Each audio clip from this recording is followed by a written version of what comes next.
Hello everyone, this is Alexander from Galileosky. In this video I'll tell you how to install the Galileosky 7X device in the car and provide the best quality of transmitted data. Galileosky trackers can be equipped with both built-in and external GSM and GPS antennas. If you follow all the installation rules, then the signal quality will be the same for both types of antennas. Have a look at the video where we compare Galileosky devices' performance with different antennas. The link will be in the description. Let's start with SIM cards and memory card installation. Remove the SIM holder and install the SIM cards. Pay attention that first slot is for SIM 0 and the second one is for SIM 1. Insert the SIM holder back until it clicks. By the way, Galileosky 7X units operate on 2 nano SIM cards. Now insert the memory card into the slot.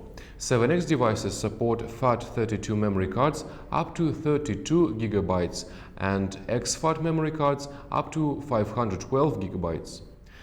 That's all for now. Let's move on to the vehicle. To show you, we chose the device with built-in antennas.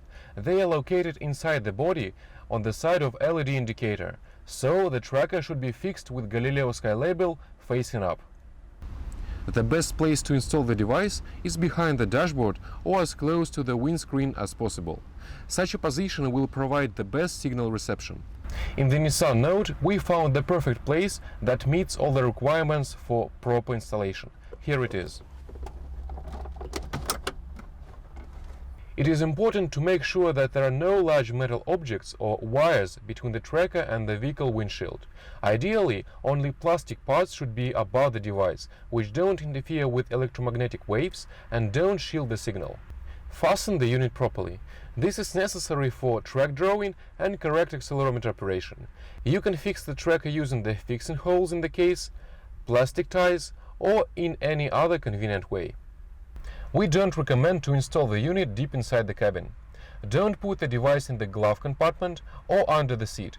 The metal roof and other body parts strongly shield both GPS and GSM signals. It happens when even in area with high signal level, the transmission quality of the device is poor. The reason for this? Incorrect installation. What to do if there is a challenge to position the device in a certain place where the conditions for signal reception are far from ideal? The answer is use external antennas. The requirements for their installation are similar. The main thing is that metal parts should not interfere. Place them under the windshield or on the roof.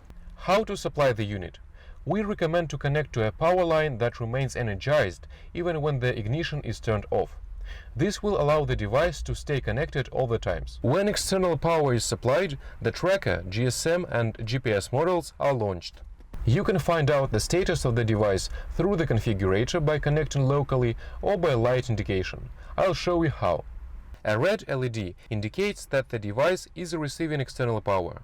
The green LED indicates the status of the GPS module. 3 blinks per second means that the module is in the initialization stage. 2 blinks, the module is initialized but has not received coordinates yet. 1 blink, the device is receiving coordinates. The blue LED indicates the status of the GSM 3G module.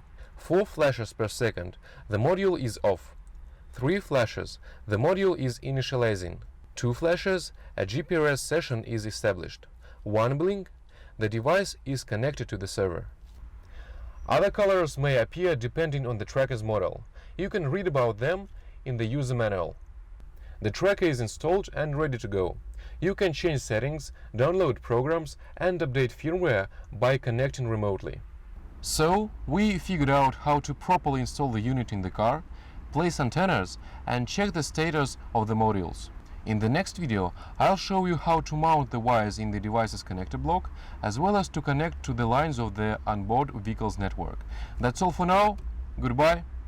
See you.